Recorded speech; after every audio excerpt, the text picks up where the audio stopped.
Welcome back to the Self-Esteem and Confidence Mindset podcast with me, Johnny Pardo. Today, with my guests, I'm going to be talking about self-confidence, coming out of the comfort zone, and playing big in life. Today's guest is Cassandra Britton, who's not from Britain, she's from Canada. Hey, Cass from Canada.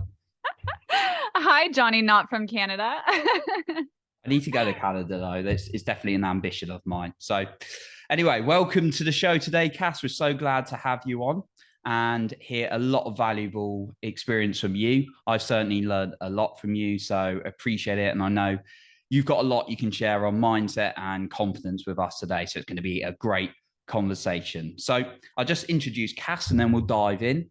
So, Cass is from Canada. Is there anything else you'd like to share, Cass? No, joking. aside from aside from me being from Canada, that's it. That's all that they need to know. Okay, cool. I've actually got some more information on Cass. So Cass is a business branding and mindset coach. She started her first of four businesses at the age of 19 and now has scaled to seven figures. Now she's traveling the world and empowering others to live a life of freedom and awakening. Awesome stuff, Cass. And yeah, we can definitely tell from the value you give this world. So, Cass, the first question I wanted to dive in with is from the age of 19, you've obviously started your business, very exciting stuff to do at 19. God knows what I was doing at 19. Probably just walking around lost in the street somewhere after a night out. But what really fueled you in terms of your ambition from that younger age? What was it that kind of fueled you to want to start a business then? So I'm gonna take it a little step back. I know we'll probably dive into a little bit more of the story, and obviously you know this, but for all of the new listeners here, Mm. my background is in sports. I'm a competitive hockey player, and I've played hockey my entire life. So three and a half years old, put on my first pair of skates. So sports was a very, very, very large part of my life. Growing up, I was on the ice 7 days a week. Sometimes I ended up playing boys hockey, ended up playing university hockey. It was just a huge part of my life. So a very large part of my competitive nature has always come from sports. And I just always had this drive for wanting more. My father is an entrepreneur. My uncle is a very successful entrepreneur. He has owned many, many, many, many businesses. We were having a conversation the other day and I didn't realize how many businesses. Most of them went belly up and then finally figured out, how to make it work. So I think part of it was I was, naturally bred into it. Like my family were entrepreneurs, but from such a young age, I remember telling this story. I was maybe like 12 driving with my dad and I saw this beautiful car beside us, probably going to hockey practice. And I was like, Dad, if I'm a doctor, can I afford that car? And he was like, I don't know, maybe. It depends if you're like a surgeon or, something special. And I'm like, well, what if I marry a lawyer and I'm a doctor? Then can we afford that car? And he goes, I don't know, maybe if he's a really good lawyer, like maybe. I'm like, well, what if I'm an entrepreneur? And he said, when I said it, like my whole face just lit up. And, he's an entrepreneur and he goes, yeah, like this girl is literally destined to run her own business. So I think from a very young age, I knew it. I knew inside of me that I wasn't destined to work for somebody else. I was never destined to be in that 9 to 5, someone telling me when I could take vacation, when I couldn't take vacation, my set salary, this like cap of my potential. It made me physically nauseous and I couldn't like expand into the person that I wanted to be. So like so many of us, following the system, I went to university. After that, I went to college. I have a degree in sport business management. I worked in professional sports. I hated my freaking life. And there were so many people that applied for the job that I had. I was one of 5 women that graduated from a class of 80 men. And I was fighting for a job that they all wanted and I got it. And yet I still hated it. I hated the 9 to 5. I just wasn't happy. And it wasn't until I decided to step outside of my comfort zone into a territory that I really didn't know much about. And there was no roadmap saying, how is this going to work? What is this going to look like? How do we do this?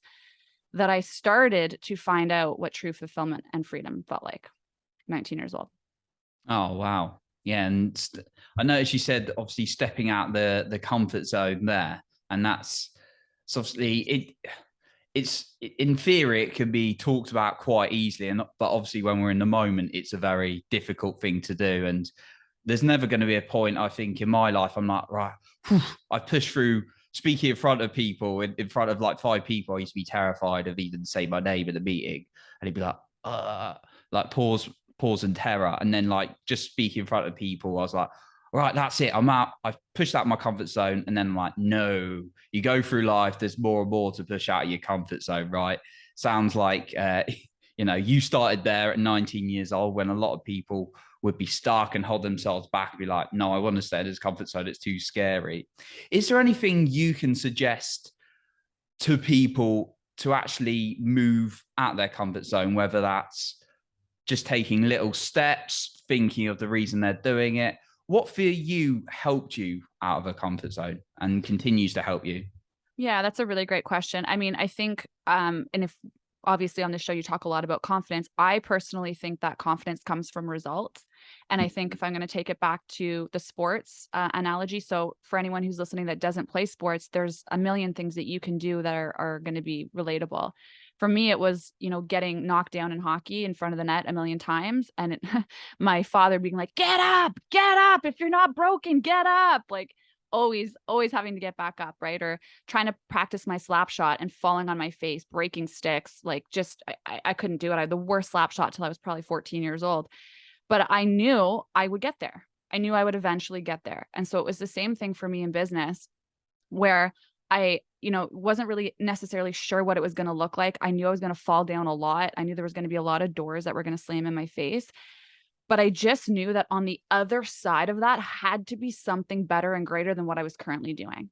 Like, I felt like a robot just walking through life with this 9 to 5, somebody else telling me what to do.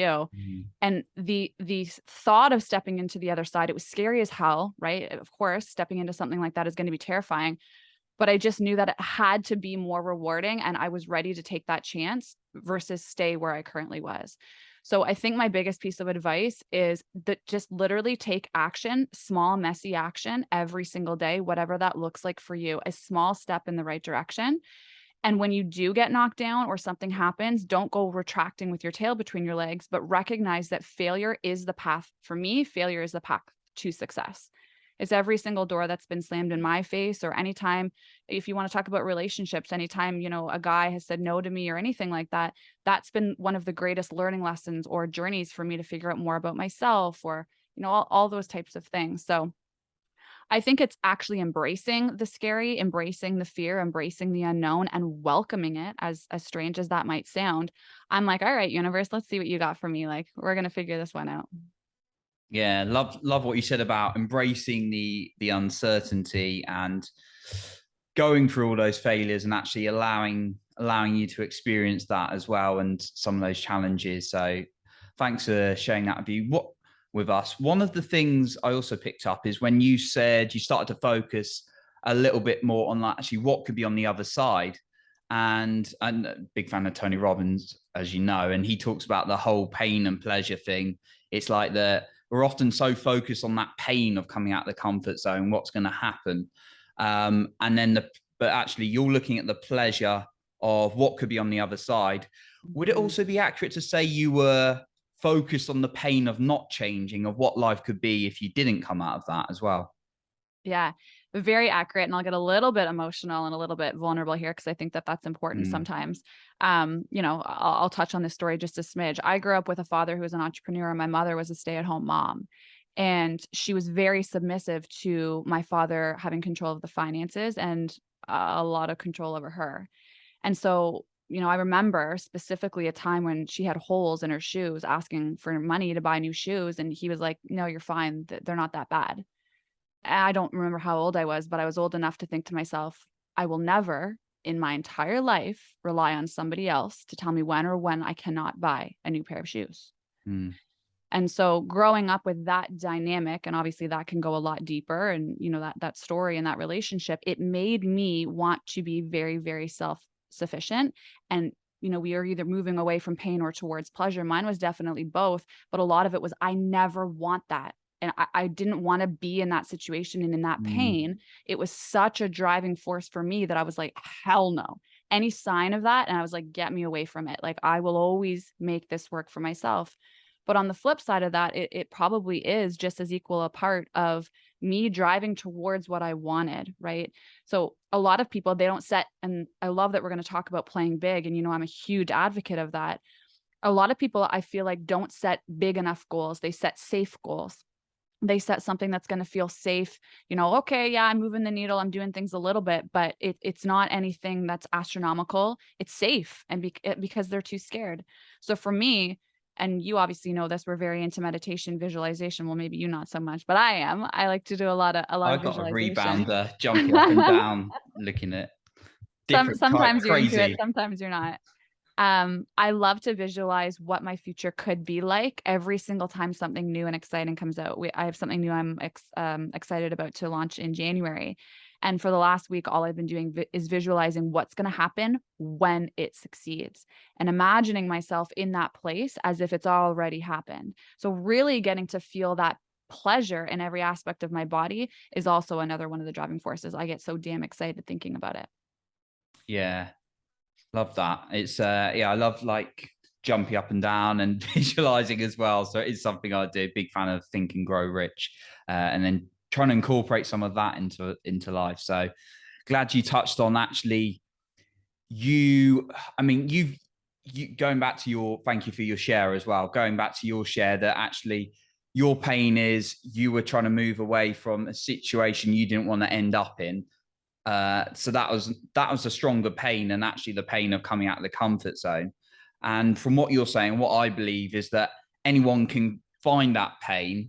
You found it, you knew what it was for you, but sometimes we don't look for it. Like actually, we don't think like what's going to happen to us 10, 20, 30 years down the line if we don't come out of this comfort zone and stay the same. Maybe we get to an age where like, regretted it in life. I haven't done anything. So I'm glad you were able to demonstrate to us that you had a real strong kind of heart-driven reason to start moving out of the comfort zone more and more. So yeah, really, really good share there. So kind of moving on to playing big, as you were kind of touching on a little bit, which I'm really, really big on. And you said about the visualization and things like that. So a lot of us get stuck in our head of like, I don't want this, I don't want that. And most people will tell you what they don't want rather than what they want. I found in kind of my experience, and it's like, well, I don't want to be in this relationship, don't want to be in this job, don't want to be in, I don't like this business anymore. It's like, what do you want? So is there something in particular, you talked about visualization, of course, is there a particular practice or method you use to get really clear on what you want in life? I mean, I don't know if there's a specific thing to help me with the clarity other than when I start to actually make a plan. I mean, I'm a very big planner. So, I mean, I have vision boards everywhere. I do my vision boards all the time. That helps me get really excited about it, right? But for me, things like meditation, visualization, and breath work for me is where things come out. And I know, you have some experiences around this where you haven't had some transformational experiences like others have. But for me, that really reveals things that I didn't even know I wanted. And I think a huge part of this, and you've seen a lot of my growth too, is being open and being receptive to what the universe is trying to show you. I think a lot of people are very closed-minded. A lot of people like to think that the glass is half empty all the time. Mm. And when you truly change your mindset and you're open and receptive to what the universe is trying to show you, I think the universe is a very beautiful and powerful thing, and it tries to show you what you want and give you that clarity. I think another thing is being able to be very in tune with your mind, your body, and your soul. So actually listening to what your body is trying to tell you. Most of us are in robot mode all day long. We go from one task to the next. We don't even give a thought or a second to pause and think, how do I feel about this? Right? Think about when we almost get into a car accident, or if you're walking on the street and a car buzzes by too fast, we go, and then we just keep on going with our day and we hold on to that and we hold on to that inside of our body. Mm. So for me, I take very intentional times throughout my day, especially first thing in the morning. I do not look at my phone until I am done my workout. I've taken my greens glow shot. I have done my journaling for the morning. I've done my meditation, and I've spent some time with my dogs. After I've done those things, my phone comes off of airplane mode, and then I've got my influx of messages. And sometimes it doesn't work out. Last week, my trainer had to cancel on me. I drove all the way to the gym, turned off my airplane mode, and didn't get to get the messages in time. I was already at the gym. But I like to stay as much as I possibly can in tune with my body. How am I actually feeling in this moment? And what is my body trying to tell me? It's one of those practices that's definitely a lot easier said than done. And it takes time to get good at these things. But being able to quiet your mind and listen to what your mind and your body are trying to tell you, That's when you get that clarity of the things that you actually want. Things, for example, you probably knew me when I got this condo, bougie penthouse condo downtown Toronto, and it's all I wanted. It's all I could think about, and I needed it so badly. And now I could care less if I lived in a freaking shoebox, because the clarity of what I thought I wanted before, I was so clouded by all of these other things and other people telling me what I should want and the brand that I should be delivering. And that wasn't what Cassandra actually wanted. It wasn't until I actually started quieting all of that noise and listening to what my body was telling me that now I know the things that are, excuse me, actually important to me. So I think a lot of it comes with mindset practices and being able to be present and be intentional and listen to yourself and not have to ask everybody else, well, what do you think? Well, what do you think? Well, what do you think? Well, what do you think? Right? Because that's all that matters at the end of the day. Yeah, and in today's world, we've got so many conflicting messages. Like, I know we won't go too much into business, but for example, the ads you get up these days, oh, you want to do high ticket this way. You want to do low ticket this way. No, you want to do low ticket this way. No, high ticket this way. No, you want to offer this, this, and this. It's, and then you're like, you want to use Facebook ads, you want to do marketing. You're like, am I just doing everything wrong? Like, it's crazy, right? Of everyone's opinions. Yeah, I think it's really important to trust your intuition. Super important to trust your intuition. I can't tell you how many conversations I've had this last week where I just shook my head being like, girl, you know exactly what you need to do. Why are you even asking me? Well, what do you think? Doesn't matter what I think. Doesn't matter what I think. Yeah. I was watching a Bob Proctor, I can't remember if there's a video or one of the behind the scenes of the Think and Grow Rich film. And he was saying people would often ask him the question and know the answer. As soon as they said, Bob, I've come to my own answer. He goes, that's because it was within you all along. You just weren't listening. Yeah. Or how many times have you asked someone a question? They say, I don't know. I mean, maybe if I did it, I don't know. And they over and over and over again, they say, I don't know. And if you shut up and listen long enough and you just keep asking a couple questions, they eventually tell you the answer that they knew the whole freaking time, but they just decided to cover it up with a whole bunch of I don't knows because they didn't trust themselves enough to just listen to their gut. Oh, that's a really great point. Loving it. Yeah. A couple of questions I want to touch on now are a bit more, and I know you can be very direct, so I really want those direct answers right now. So for the person who goes, we've just been talking about taking some time out of yourself, some silence. You're not touching your phone. You've got airplane mode on. You're doing some journaling. You're doing your breath work. I'm still doing my breath work practice, by the way. And then I do like an hour walk every day to just think. It can involve journaling as well, walking and writing and stuff. But I find it important to do that early on in the day. Now, for the person who goes, I don't have time to sit in silence with myself, what would you say? I have the exact same 24 hours in a day that you do, and I managed to find a time. I run 4 businesses. I have 2 dogs. I could make up all the excuses in the world that could find me not doing it too if I didn't want to. If it matters enough to you, you will stop making up the excuses that are keeping you in your comfort zone. Exactly. And you will decide to step outside of it and do something that is different. I'm going to give you a really good example, and I'm getting fired up because it drives me freaking bananas. I thought it might. So many people that will listen to this episode will probably hear this and get annoyed by me, and that's okay. I'm we want change. We don't want just a pat on the back motivation. I'm here to ruffle some feathers with this one. Most people, I've done a couple of polls, I've done a lot of research and read a lot of books around this. Most people will wake up in the morning. The first thing that they do is they grab their phone and they scroll through Instagram, right? They turn on social media, they go to Facebook, they go to Instagram, and they wonder why they start their day with anxiety. Right? We are faced with comparison, perfectionism, a bad message, something that changes your mood. You don't even have time to think, how do I feel? What do I want to do today? How do I want to plan my day? Nothing. You're already influenced by the world of social media before you've even got out of theta state and got into your day, right? You know all about theta state. We can talk about that all day long. So it drives me freaking bananas when people will say to me, well, I have so much anxiety in the morning. How do you start your day without anxiety? I said, I don't fucking go on social media. That's how.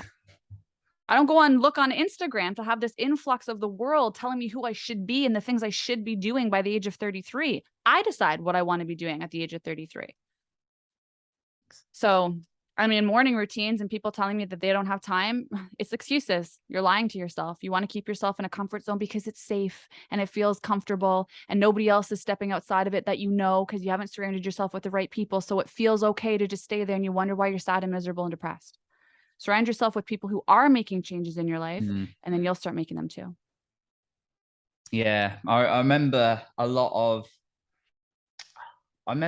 of people, for example, when there's been certain like challenging situations recently, saying, "Oh, I've been watching the news recently. I'm feeling really worried and anxious about things." But well, there's a bit of a clue there.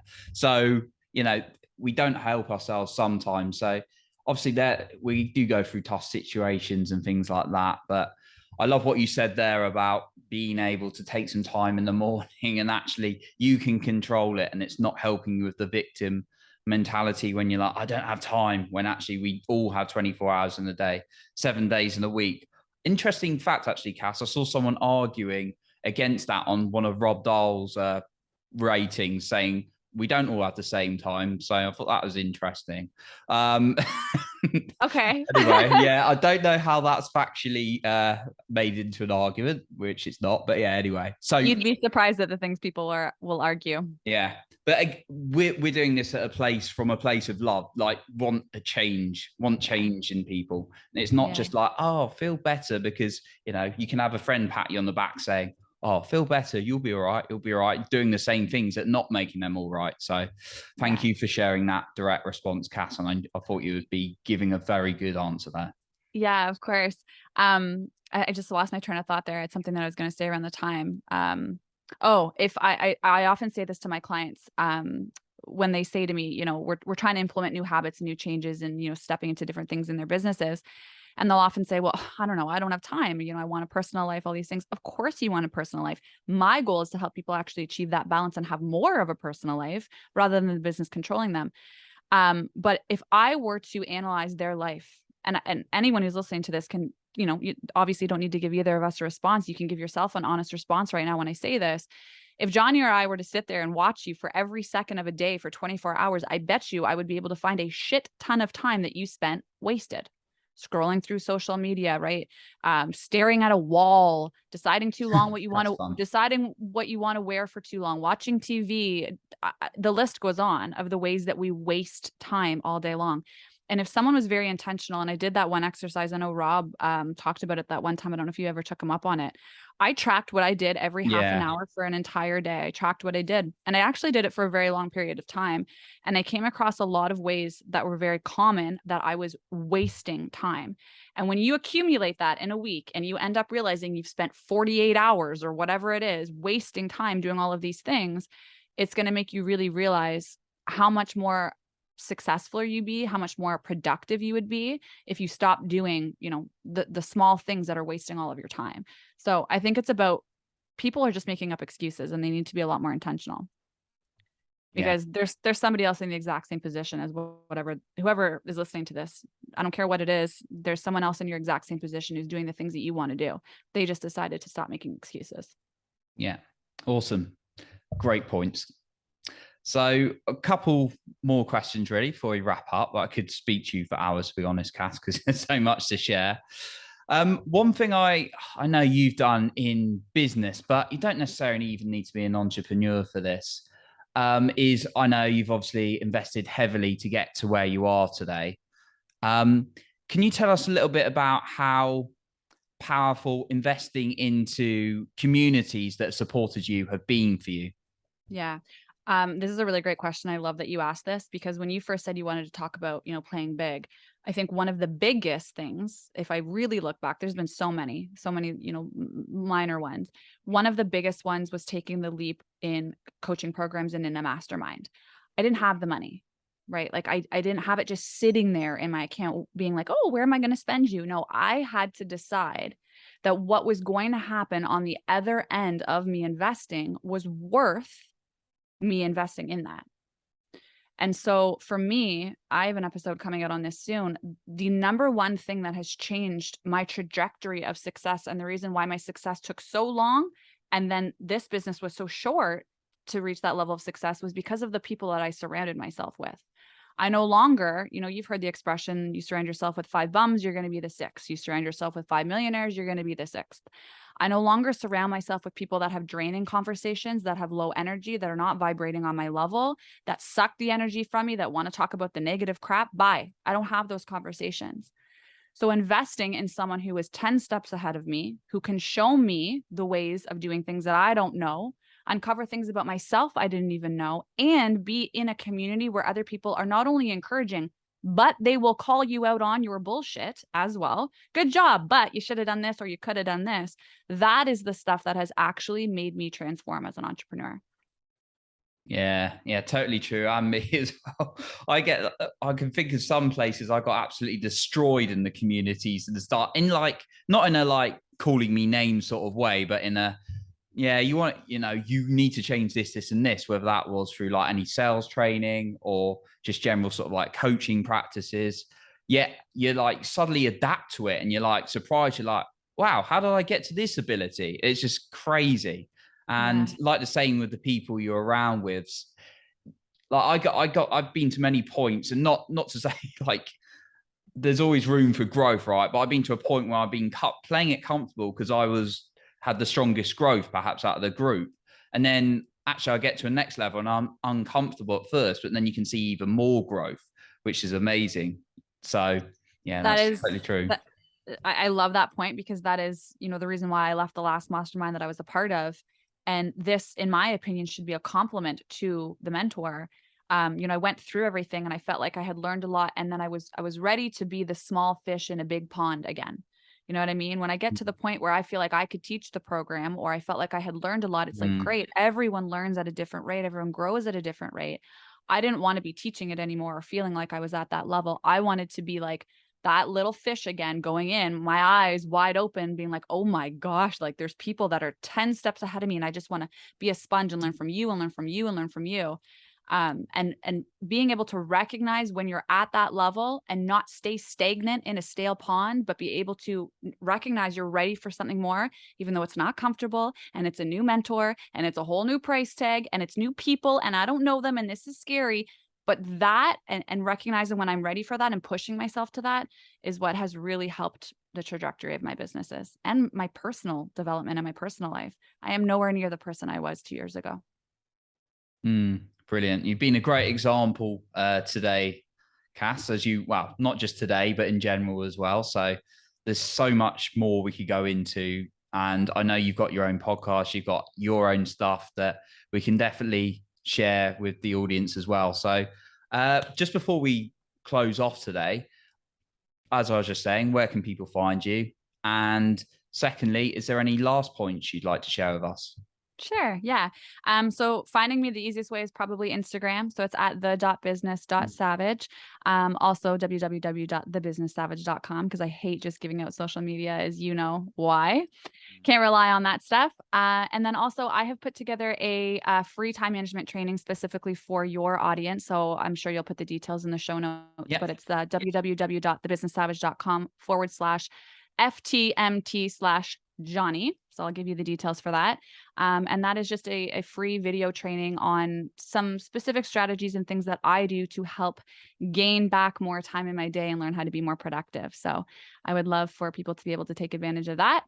And the last thing that I want to say, and it's kind of like one of my mottos, is I think one of the biggest things with anything that you're trying to do in life, whether it be business, personal development, stepping into a new relationship, whatever it is, feel that fear and just decide that you're going to do it anyways, because it's never not going to be there. I don't believe that fearless is a thing. We all have fears. I have them every damn day. I'd lie if I said I don't. I just decide I'm going to feel it, and I just decide to do it anyway. It's about taking action. Great, amazing point to end with. I totally agree. Always feeling fear, which can be a good point because it's not comfortable and it's not boring. So we're growing. It's a sign of growth. So fantastic, Cass, and I appreciate you coming on today. Thank you so much for having me. Awesome. So that concludes our episode for today. And remember, you are in control of your own self-esteem and confidence.